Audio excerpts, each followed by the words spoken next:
Alright guys, Original Gamer here, bringing you another deck profile of my chain summoning gadgets. I've been working on this for a little while. There's not really much difference in a lot of the builds, but I've been playing with this, with gadgets for a long time. I really enjoy this deck, but it's something I haven't played in a good while, and I decided to, pick it back up again, and I was just wanted to show you guys the gadget build that I'm going to try running at the next tournament that I go to. I got 3 green gadgets, 3 red, and 3 yellow. 9 gadgets, I know, will make a lot of people, cringe, but the whole problem with, the whole reason I'm running 9 is to facilitate the use of chain summoning, to make sure that I always have gadgets, a steady flow of gadgets, to where, chain summoning will always be live. And that's just something you need, so running 6 is just not enough. 310 Goldfish, this sets up chain links for your chain summoning card. Also, it is a machine. Outside of getting Effect Veiler or Fiendish Chain, this card can make instant rank 4s. Also, the fact that it will not be a -1, because if you use a gadget, your gadget will add another gadget to your hand, effectively making any XYZ you make costless. And also, a lot of people miss is that he's a water. So if you make a Abyss Dweller with him, Abyss Dweller gets his attack boost too, which is pretty awesome. Machina gear frame, I've cut down on the Machina engine for more fluidity and the fact that I ran out of space. It's almost kind of like the same idea around pure gear gears that's been going around, dropping the Machina engine because it's kind of slow, and the fact that you want to summon other things other than Machina gear frame, except for to search out your fortress, which I only run 1 fortress. I like to run the fortress because I feel the extra, 2500 beat stick, drop dead gadgets out of your hand. I can bring them out of the graveyard practically whenever I feel like it. He's a 7, facilitates rank 7 plays. He's completely necessary. That's why I just could not drop the Machina engine from the deck, mostly because I love the rank 7s. I run 1 Redox Dragon Ruler of the Boulders. Not really necessarily a boss monster, but it facilitates your rank 7 plays. It helps along with your 1 Machina Fortress, so you can practically, whenever you want to make a rank 7, you can special summon this, and you usually have enough Earth monsters to special summon that. And also, it can be a defensive wall if nothing. Also, it's in your hand. It's a monster reborn with excess gadgets or any other Earth monster you may run. So it is actually a very strong card in this deck. I run 3 Kage de Kages, helps, chain summoning be more live, adds chain links, like I was saying. Also, if any of your cards get Effect Veiler, it's a nice card to drop because you can chain it to Effect Veiler. You summon a monster, you activate its effect, they have that option to Effect Veiler or Fiendish Chain. If they do, you can still chain Kage de Kage to your summon, and you may not get your monster's effect, but then you can still make a rank 4 and plus off of it. Usually, maybe you could even go into Came of the Feral Imps, add another Kage de Kage to your hand to get you more pluses going, or, just any rank 4 in general. Card is fantastic in this build. Chain Summoning, the bread and butter of the deck. Do not need it to win, but it is extraordinarily powerful. It's basically a mini Ultimate Offering.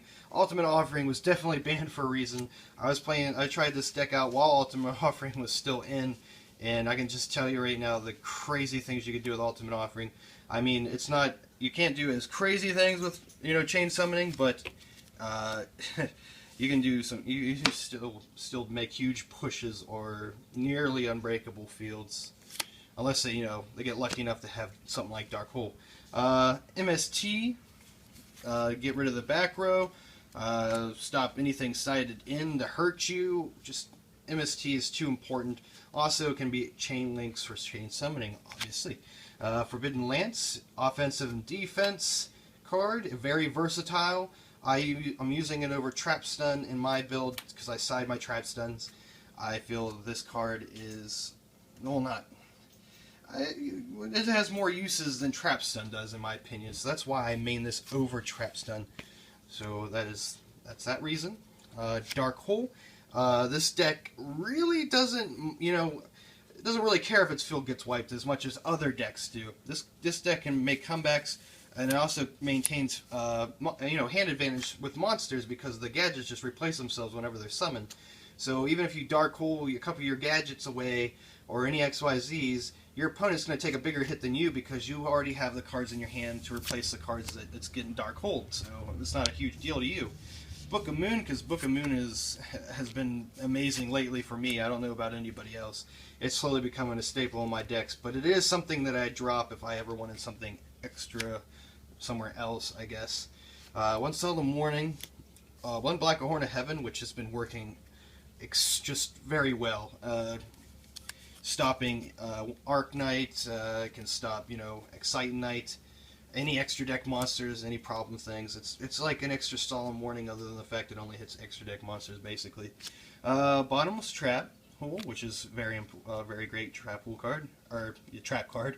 Torrential Tribute, my favorite. It's even my I love Torrential way more than Mirror Force because it's more reactive than Mirror Force, but I love Mirror Force still.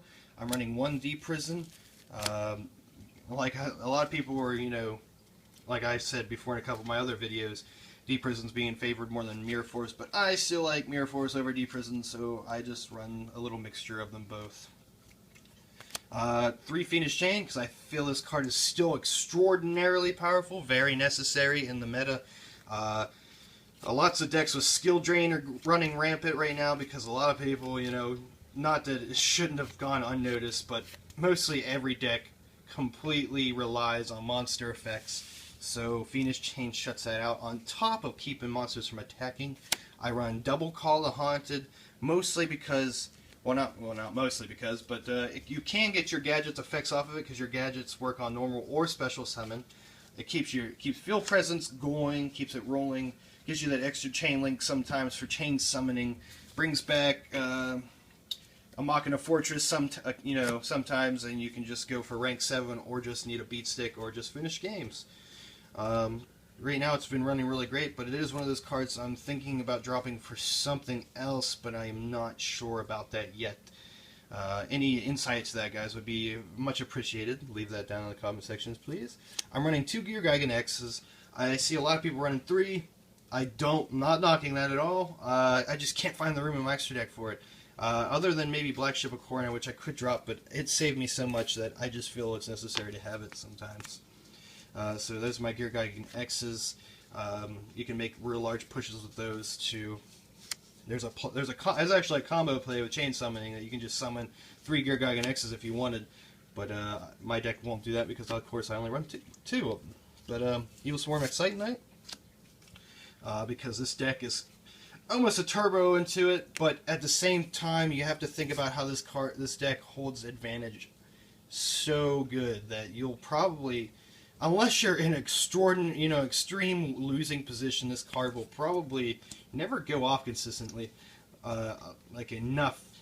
I've actually had games where I just could never activate it, even though I was in a losing position because I just was maintaining so much advantage, and somehow he was still winning.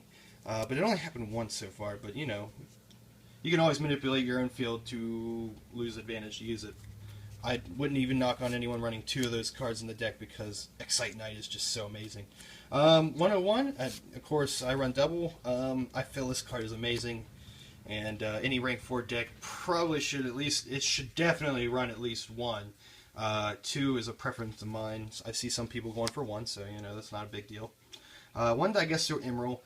This also helps keep gadgets in your deck to keep Chain Summoning live. You want that card to be live every time you draw into it. Also, it recycles extra deck monsters, which is another reason I only run the 2 Gear Gigan X's, because I can recycle my Gear Gigan X's, so it doesn't really matter in my opinion, as long as Digesto Emerald goes through. I've had it stop before in a duel in my Gear Gia deck, but that's neither here nor there. 1 King of the Pharaoh Imps, because it's just like Gear Gigan X in the fact that it thins your deck, lets you gain advantage. Really great card.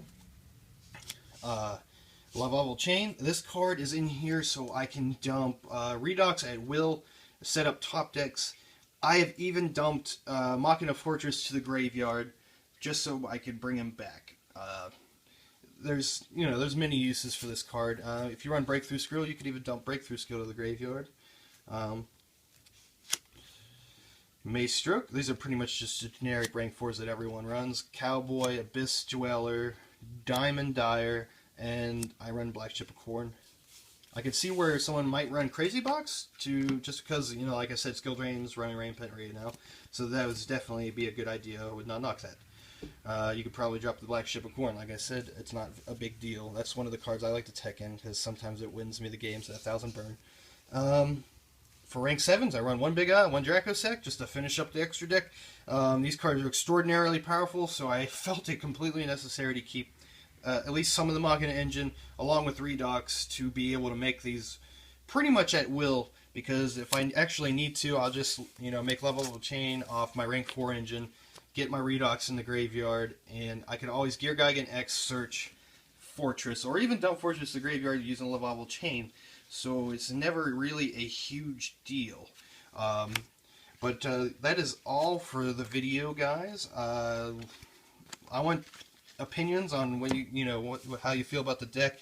If there's any changes you would make, what you would find, you know, anything necessary at all to change. And if you dislike the video, tell me why, please. As always, guys, thank you for watching. Rate, comment, subscribe. Everything is much appreciated. Original Gamer out.